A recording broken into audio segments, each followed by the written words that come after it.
Laura Ray, and I'm back with this or that. Today I have some amazing products that are going to battle it out so that you can make the best choices when you pick your products you want to try. If you enjoy these types of videos, make sure to like the video and subscribe to the channel, and I would love to have you here. Let's start off with face powder. Face powder has gotten so expensive. Cha-ching! Just a lot of money. Some of them are $40, $50. It's just unbelievable. Well, several months ago, I bought this one from Rare Beauty. I'd heard all kinds of things about it, but when I tried it, first of all, the color didn't match my skin very well. And I was deeper at the time. I think I bought this back in the summer. And so the shade I bought was light beige, but this looked to me more like a medium. So I just felt when I tried it initially, it didn't blend well on my skin. I could see patches of it. It didn't look smooth. I would definitely have to take a BK Beauty brush like this and blend it out, and kept going over it and it would stick parts of my skin. It just didn't look smooth. So I set it aside. I tried it several times and it just didn't work for me. Recently, e.l.f. came out with their brand new product. I knew so many women would want to know about this. It's their brand new powder. It's actually called the Halo Glow Powder Filter. I was excited to try it because of the price point, and it has a mirror. It comes with a little puff. So I couldn't wait to try it on. And many people online said, oh, it's a dupe for Rare Beauty. And I was like, oh, this might not work. But let me tell you,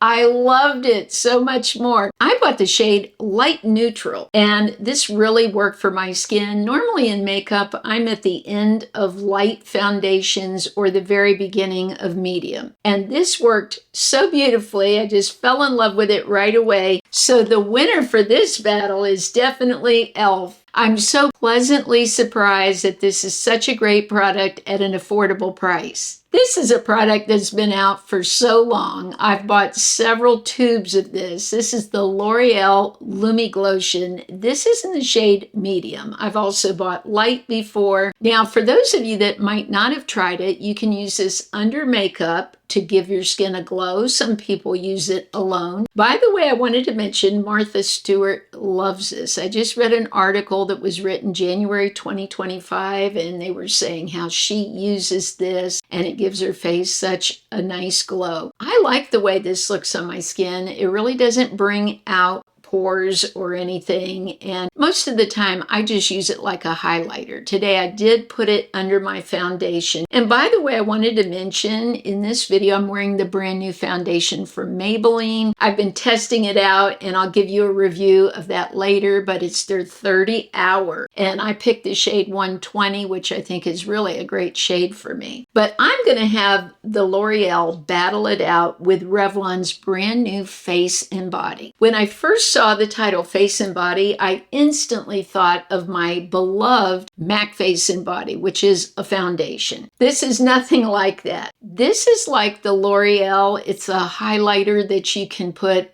under makeup to give a lit from within look. They say you can wear it alone. I would never wear this alone. First off, this has glitter. This doesn't have where you see glitter in it. This you do. So instantly when I put it on my skin, I was like, oh no, it's got chunks of glitter. I can see on my skin it's going to look like glitter fell off of my eyeshadow. The other thing, when I saw on the front, coconut scent. In one of my recent videos I did, it was called Products I'm Letting Go Of. I talked about that I'm going to stay away from these scented products. I'm allergic to most of this stuff. I end up with a rash or some kind of issue. Well, thankfully I didn't. I took a hit for the team. I went for it. I tried it out. I wore it all day and I did not get any flare-ups on my skin, but I could definitely smell it going on. Did the smell last? No. The smell goes away right away, but I would prefer not to have a scent. This doesn't really have a scent that I notice. So I like that about this one. Now the thing with this is my pores just were like I put them under a magnifier glass. It was terrible. They just show up so much. I would never want to wear this alone. It made my skin look worse. Now under makeup right now, I can still notice more of my pores on this side than I do here. I notice a big difference. I really would not want to wear this. So the winner of this battle is definitely the L'Oreal. This is a case where a product that's been around a long time is better than something that's brand new. Several months ago, I bought this stick. I was so excited. I picked it up at Ulta. It's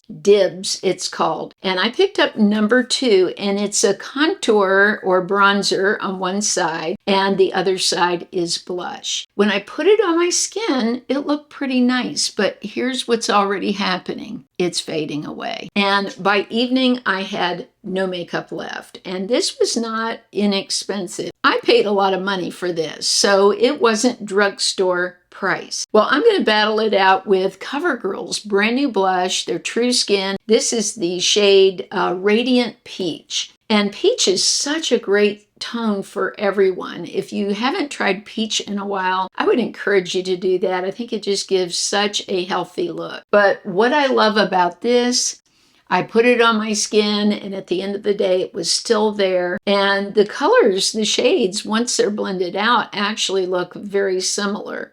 I'm not trying to dupe the shade here, but peach sort of looks like peach after a while. And I was just so disappointed in this. I actually saw them go on a deep discount at Ulta. I don't know if they're going to still keep these or not, but it just did not work great for my skin. And there were other shades in it. Had it worked great, I would have tried others, but I felt like I wasted my money. So the winner of this is the CoverGirl. Don't you just love it when the drugstore wins? Maybe you've noticed already, but I have 2 different eyeshadows on today we're going to talk about. First off, I put on my MAC Ochre like I do as a primer, and then I put on just a base shadow so I would have a matte shadow on. And I wanted to talk about some toppers. First, this company, Half Magic, I've seen this so many times at Ulta and stood in front of the display, but was so reluctant to buy it because everything was super sparkly. But I know some of you love glitter, so I thought, why not? Let's try it. Well, this is paper packaging, which I sort of think is cool. This can be recycled. It is so lightweight, it's almost like paper egg cartons. And here's the shade right here, and I think it looks beautiful. The shade is Unicorn Core, and it just has that duochrome, sparkly kind of look. And so this is going to battle it out against the new shadows from e.l.f. I've talked quite a bit about these. I think if you haven't liked glitter in the past, but want some sparkle, you might fall in love with these. They're super sheer. They're like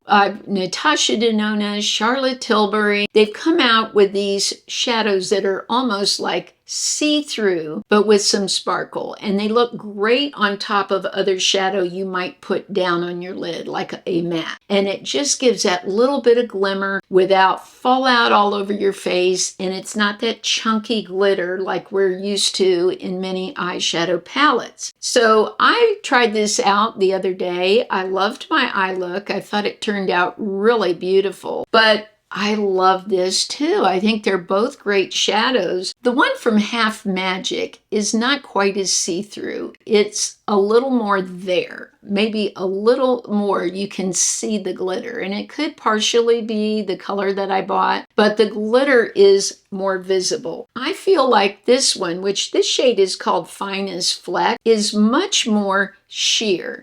And you don't see it as much. I can't see my skin as well through the Half Magic, but I definitely can see my skin through the e.l.f. And that's sort of what I like for my mature lids. I like to be able to just this sheer, almost like water, just see through. So here's the look of the e.l.f. And here's the look with Half Magic. Now I know they're totally different shades, and e.l.f. doesn't make a shade like this, so if you love this shade, then I say go for it. This ran around $13, so this wasn't a lot of money, but when you think of $13, there are ColourPop palettes at the drugstore or at Target that run about that much, where you get several shades. These, I believe, run around $8. So there's quite a price difference between the two. For me, it's not the price difference. In this case, it's the texture. And I actually love the e.l.f. more. So the winner of this round is e.l.f. Boy, e.l.f. is really hitting a home run, aren't they? Now let's talk about lip oil. I've mentioned so many, but I haven't mentioned this one, and it's the brand new one from Revlon. They've come out with their lip oil, and it's called the Super Lustrous Glimmer Lip Oil. Just looking at it, I think it's gorgeous. I love the look. The feel of it is beautiful. Now, I wore these to see would I wake up with lip oil on my lips, and it had dissipated. I didn't feel it on my lips. My lips didn't feel dry, but I couldn't feel the product like I do with a lot of lip masks or maybe some other lip oils that I've tried. I think it looks beautiful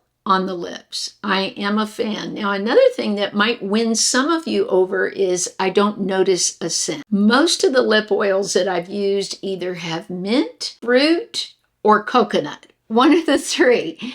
This, I didn't seem to notice anything from it. I think you just smell maybe like the squalane or some of the skincare loving ingredients that they say they put into it. But it's not off-putting, and once it's on my lips, I don't notice anything. Now, they came out with several shades, but one thing I can tell you about is the shades are not really strong. Not as strong as other lip oils that I've seen. So even though you see this shade here, let's see how this looks. It's just very clear with a slight amount of color. So this particular one is 003 Glow Mama, and it's beautiful. I think it makes my lips look really hydrated, but I'm not getting a ton of color off of it. This coral shade I bought is called Miss Coral. Again, with these lip oils, I'm getting some color, but not as intense as other brands that I've tried. Now, I did get quite a bit of color with the deepest shade, and this one is called Plum Pop number 006. And I really love it. Usually I sort of stay away from deeper shades, but I think a lot of mature women will like this shade because it's not quite as strong. It makes it a little more wearable. So I love it. It looks almost more like a light grape. The Revlon are going to battle it out against Wet n Wild. For a while, Wet n Wild has had these lip oils out, and I don't hear many people talking about them, I think because there's just so many out there. We hear a lot about the NYX, the Milani, and I've talked about those too. It just says on the outside, Wet n Wild lip oil with 7 oils in it. Now, this shade that is more of a red is called Dress Code. Now, this does have flavor, and it's peppermint. So if you're not a peppermint person, you can scratch this off your list. But I love the color of these. You can see the color is much stronger than the Revlon. And I like that. When I put lip oil on, I'm not putting it on just to have something on my lips or something clear. I want some color. And this is such a beautiful shade. Now, another shade I bought is Vintage Society. And again, this is more like, I would say, a rose shade. Really beautiful. This one is called Fuzzy Pillow, and it's just this soft, milky pink, and it's what I'm wearing right now. And what I did was I took a little ColourPop liner I had laying here. This ColourPop pencil, it's in the shade 5 Stars. I think it was part of the pack that I bought at Christmas. I talked about a little set of liners, and I just lined the lips. I think it's great with a lip oil to put on a lip liner. It gives your lips more definition. Also keeps any oils from going into fine lines. Now, that's one thing that Revlon talks about with their product, that this isn't going to get into your fine lines and wrinkles, and that it will smooth out the lips. But let me tell you, I think this Wet n Wild, as I'm looking at my lips right now, they look pretty smooth for being my lips. I think this is just such a great product and very underrated. Let me put on a little bit more for you. I think this is underrated. I think these are really great. They make my lips look super smooth. So let me explain why they're both winners. First of all, Revlon, if you don't like a scent, it's hard to find lip oils that aren't heavily scented out there. So I'm really thankful Revlon did this. They made a great product. I think it looks beautiful on the lips. I'm happy I purchased them. Now, if you are into peppermint and you like that, I think these Wet n Wild are very hard to beat. They give you color, they give you shine, they smooth out the lips. So I think Wet n Wild hit a home run also. So for me, these are both winners. Everything is linked beneath the video. Thank you so much for the thumbs up, for all the support that you give my channel. You all are so kind, and I really appreciate every bit of kindness that you've given me. I hope all of you have a blessed week, and I'll look forward so much to seeing you soon.